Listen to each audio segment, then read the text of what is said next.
Crossing the Rio Grande under the cover of night. New video showing the difficult journey people are taking across the U.S.-Mexico border amid the largest surge of migrants in years, many of them unaccompanied children and teens. Thanks for being with us tonight. I'm Rob Nelson. And I'm Marnie Hughes. More facilities have opened their doors to provide housing for children who have recently crossed the border. The first 150 unaccompanied minors arrived at the Long Beach Convention Center. That is in California today. It's a facility with the capacity to house nearly 900 more. News Nation's Ashley Ketz joins us now with a look at what's being done to address the rising levels of migrants at the border. Well, Marnie and Rob, we are seeing these new videos of more migrants entering America in the dark and more children crossing the border. Tonight, we're getting a look inside that convention center, preparing to house those kids as U.S. leaders work to find a solution to the ongoing crisis at the border. Alone at the border, we've seen the countless videos of children left near the U.S.-Mexico border. These two spotted by Border Patrol on the Rio Grande, clinging to a small island near Eagle Pass, Texas. And this video showing two children being dropped over a border fence near Santa Teresa, New Mexico. Tonight, there's a new place for those children to go to safely wait to be reunited with their families. This is a humanitarian emergency shelter that will be welcoming migrant children here as early as today. The new shelter opened today at the Long Beach Convention Center and will temporarily house up to 1,000 unaccompanied minors. And so these children, essentially from the border, are, as we know, in these detention centers along the border. And that is no place for a child.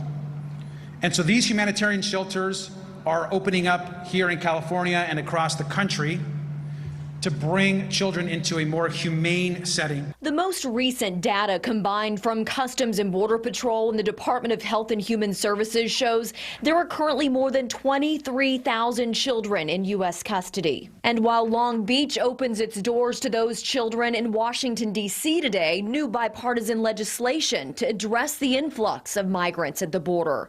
A group of Texas lawmakers introduced a bill called the Bipartisan Border Solutions Act.